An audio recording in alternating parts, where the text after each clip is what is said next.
Supreme court से हमारे सहयोगी अतुल भाटिया जुड़े हुए हैं और जितने डॉग लवर्स इस वक्त जंतर मंतर पर हैं वहां से इला काज़मी हमारे साथ जुड़े हुए हैं। पहले अतुल आप ये बताएं कि सुप्रीम कोर्ट के ऑर्डर में कौन से की पॉइंट्स रहे हैं, करना क्या होगा अब?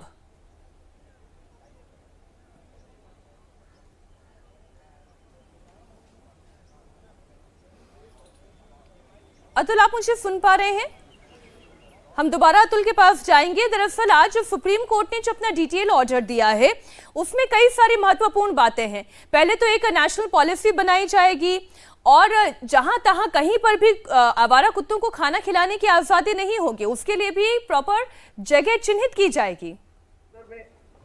सांप भी मिलते थे, सांप मिल जाएगा तो सांप इज नॉट, हम मूवीज में देखते हैं सांप आया डस गया, सांप does not come and harm you, सांप आएगा आगे चला जाएगा। He is not your enemy. देखिए अतुल के पास हम जाएंगे, लेकिन जंतर मंतर पर इस वक्त जो डॉग लवर्स जश्न मना रहे हैं उसकी तस्वीर आपको दिखा देते हैं। इला मेरे साथ है।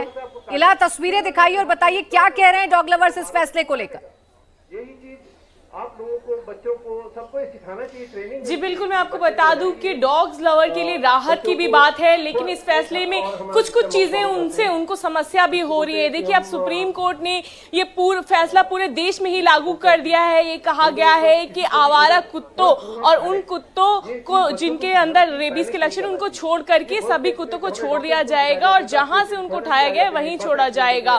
डॉग लवर्स का क्या कहना है, क्या आप खुश हैं? क्योंकि राहत की भी बात है, लेकिन क्या कोई और परेशानी है? जी देखिए, छोटी सी तो जीत है, मगर ये बहुत बड़े ड्रीम का एक छोटा सा पहलू है।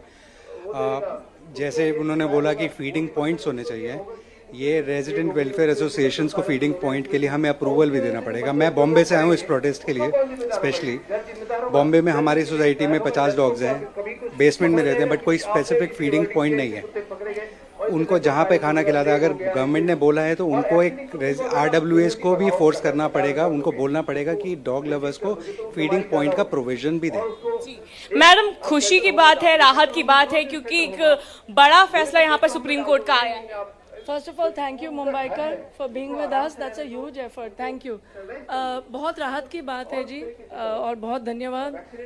जैसे इन्होंने बोला कि इसमें फेजेस में कुछ फेवर में है, कुछ थोड़ा टाइम लगेगा हमें समझने में भी। एक ऑर्डर जाहिर है नेशनल पॉलिसी है इला, तो नेशनल पॉलिसी का बनना, उसका इम्प्लीमेंटेशन होना, ये सारी चीजें प्रक्रिया है और इसमें वक्त लगता है। एक बार फिर से हम अतुल भाटिया के पास चलते हैं, क्योंकि सुप्रीम कोर्ट के ऑर्डर में बहुत सारी इंपॉर्टेंट बातें हैं। अतुल, अगर आप मुझे सुन पा रहे हैं तो जरा दर्शकों को विस्तार से बताएं इस ऑर्डर में क्या क्या की पॉइंट्स थे। देखिए मीनाक्षी, जो पिछले 2 जजेस की बेंच थी, जो जस्टिस पारदीवाला की जो बेंच थी, उसके अंदर जो 3 जजेस की ये बेंच है उसने काफी संशोधन किए हैं।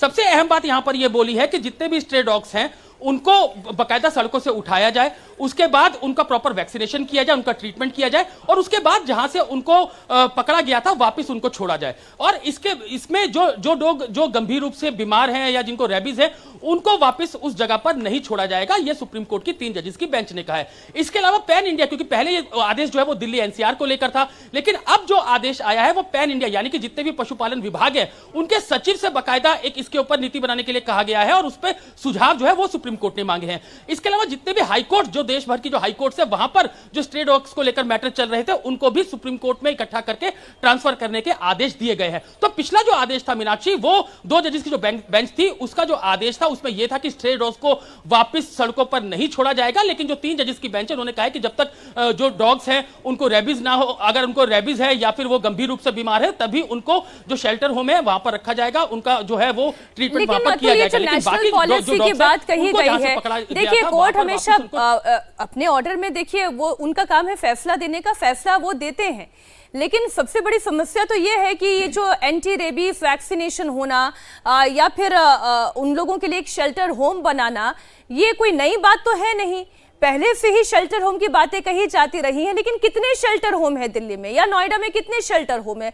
पूरे देश की अगर हम बात कर लें, बहुत सारे ऐसे चैलेंजेस हैं जिसकी वजह से सोसाइटी को गुजरना पड़ता है। उसके लिए क्या तैयारी की जा सकती है और इसमें जो बाकी राज्यों के भी हाई कोर्ट्स को इन्वॉल्व किया गया है, उसके पीछे मंशा क्या रही है? बिल्कुल, देखिए सुप्रीम कोर्ट ने एक बात और साफ कही है कि जो स्ट्रे डॉग्स पकड़े जाएंगे उनको कोई भी अगर उसका विरोध करता है, तो अगर कोई शख्स उसका विरोध करता है तो उस पर 25,000 रुपए जुर्माना है। अगर कोई एनजीओ इसका विरोध करती है, जो स्ट्रे डॉग सड़कों से हटाए जाएंगे, तो उस पर 2 लाख रुपए तक का जुर्माना जो है वो किया जाएगा। तो सुप्रीम कोर्ट ने कहीं ना कहीं ये कहा है कि स्ट्रे डॉग जो है उनको हटाया जाएगा, लेकिन उसका प्रॉपर वैक्सीनेशन करने के बाद उनको वापस सड़कों पर उसी जगह पर रखा जाएगा। लेकिन वो डॉग्स जिनको रेबीज है या फिर वो गंभीर रूप से बीमार है, उनको नहीं छोड़ा जाएगा।